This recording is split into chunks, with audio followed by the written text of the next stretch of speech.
Hey guys, feels good to get back in the win column. I know everybody needed a shot in the arm, the players, the coaches, everybody involved, and I think we definitely, hopefully got a little bit of that on Saturday night.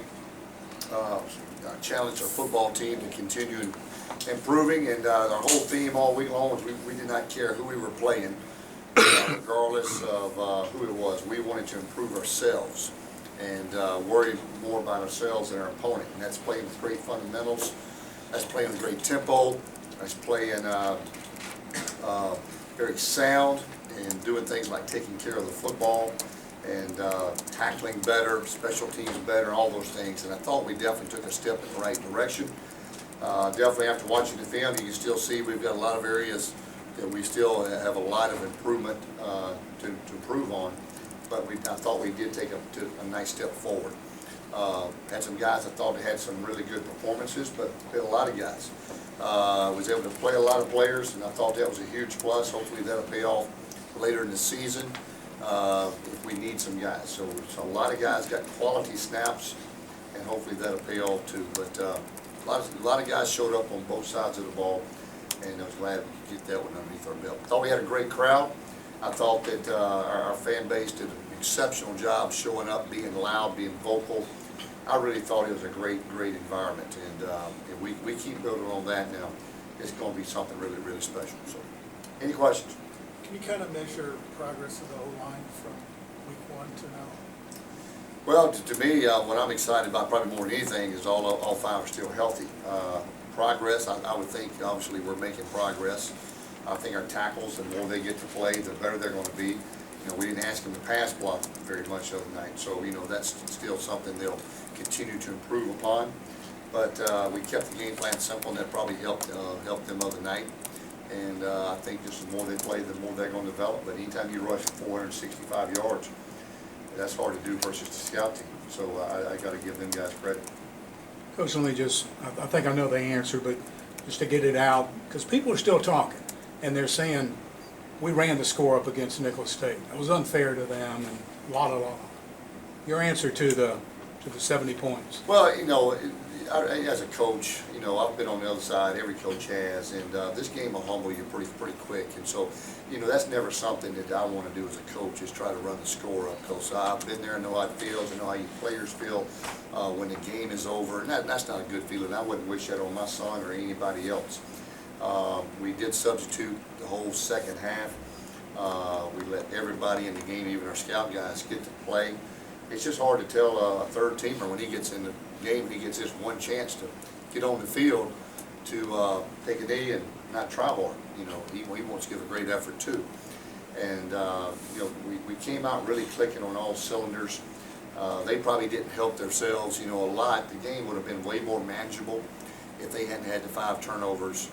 And things like that. It would have been way more manageable. When you're giving a team a short field on 5 possessions when we were really playing awfully well, that probably expedited the score a little bit if it hadn't been that. So I just thought they called us on a really good night, and they came off in a very emotional win last week over Western Michigan, and you know, probably had a hard time getting back up again.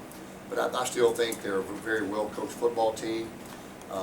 I think they got some really good players, and I still expect them to do some good things this season. We definitely wish them well.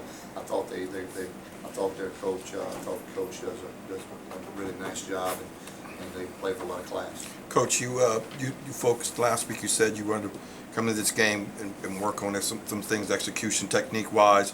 And so I know you just opened up and you mentioned that you felt good about certain things. And there were some things you guys seen in the film room, obviously, but from the standpoint of your first group, as far as execution, you know, play on offense, you play mat choices, and on your defense, your coverage and stuff. How do you feel about those 2 units? I thought we got much better defensively. I still think we continue to improve, especially in the secondary. We weren't threatened quite as much, but the things they did throw at us, we were prepared for. And that was good to see. We had some interceptions. We had guys around the ball. We did tackle better. We didn't tackle great yet, but we did tackle better. Guys were getting to their gaps. Just had fewer missed assignments, and I think it was just another step forward. We still got a long ways to go. A lot of kids are still very immature as far as in their playing time, in their experience. But the more they play, the better they're going to be. We are creating depth, especially on the defensive line. I think we're going to end up before the season's over with some really nice depth that could pay big dividends before the year's over. Mark, this game against Akron, I mean, when you look at Akron, they're kind of in between Nicholls and Kansas State and Arkansas as far as having talent base, what they have. Just curious what strikes you about them. Yeah, I would say they're way above in the middle of those two. They've got a very talented defensive team, and I knew that Terry's going to really upgrade that program.